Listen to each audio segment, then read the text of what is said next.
संगीन गोलियां चलती हैं, ये लॉ एंड ऑर्डर है आपका। गोली मारो देश के गद्दारों को, मारो मुझे, कहाँ मारते मारो, बताओ, मारो मुझे, हिम्मत है तुमको, मारो मुझे, मैं मरने तैयार हूँ।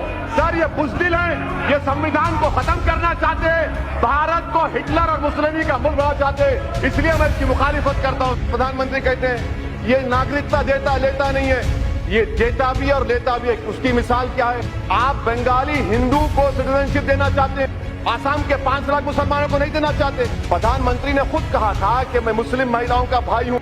आज मुस्लिम महिला उनके खिलाफ खड़ी है तो भाई को नाराजगी क्यों? ये हमारे वजूद और बका की लड़ाई है। अगर हम इसमें नाकाम हो जाते हैं तो हम खत्म हो जाएंगे। हिटलर ने भी इन्हें सेंसर किया था, उसके बाद यहूदियों को गैस का चैम्बर में डाल दिया। मुसलों ने भी 1938 में सेंसस किया था, उसके बाद पूरी जायदाद रोमा और यहूदियों की छीन ली। अब वही हाल यहाँ पर होने वाला है मुसलमानों के साथ, वही हाल होने वाला है सर। लाइव टीवी, सच सबसे आगे। सर, मैं सदर जमहूरिया के इस खुतबे में जो मोशन मूव किया गया है, इसकी हस्बे आदत और रिवायत अपनी इसकी मुखालिफत करने खड़ा हूं। सर, मौजूदा वतन अजीज के जो माहौल है, जो पुराशूब दौर है, उस पर किसी एक शायर ने बड़ा खूब कहा। उसमें पहले मिसरे में तरमीम करके कहना चाहूंगा कि हुक्मरान हो गए बहरे और अंधे लोग, हुक्मरान हो गए बहरे और अंधे लोग, खाक में मिल गए नगीने लोग, हर मुहिब्बे वतन जलील हुआ, रात का फासला तवील हुआ, आमिरों के गीत जो गाते रहे वही नाम दाद पाते रहे, रहजनों ने रहजनी की थी, रहबरों ने भी क्या कमी की थी।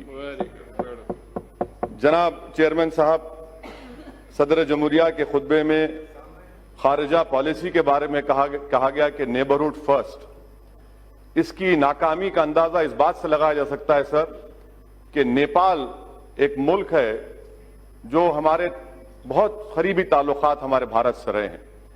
आज नेपाल नरेंद्र मोदी की सरकार को कह रहा है कि मिस्टर मोदी, अगर आप चाहें तो हम आपको और पाकिस्तान को बिठाकर बात करा देते हैं इंटरलॉक्यूटर बनकर। अब आप कामयाबी है इन लोगों की। दूसरी इनकी कामयाबी देख लीजिए सर, या इनकी नाकामी, और भारत की नहीं बल्कि इनकी सरकार की नाकामी, कि अमेरिका के कांग्रेस में और सेनेटर्स ने हमारे मुल्क के ऊपर कई हियरिंग्स किए, कई रिमार्क्स किए, कई मोशंस पास किए।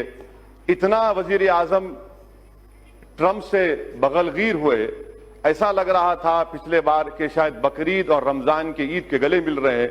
उसके बावजूद भी अमेरिका के कांग्रेस और सेनेटर्स भारत की पॉलिसी के ऊपर तनकीद पर तनकीद कर रहे हैं। इससे आपकी कामयाबी अंदाजा होता है।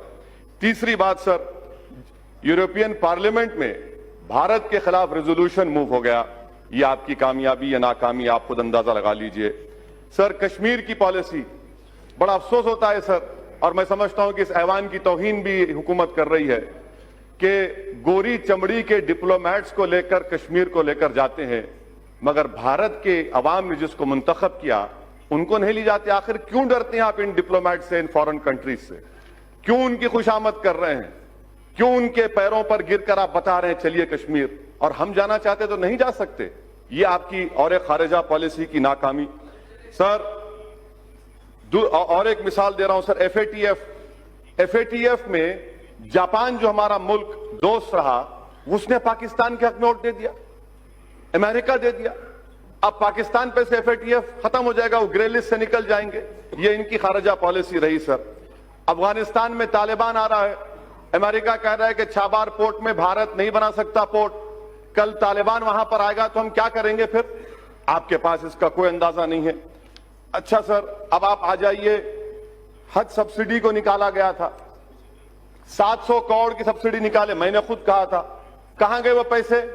700 करोड़ में आपने कितने मुस्लिम महिलाओं के लिए स्कूल खोले? 0, 0।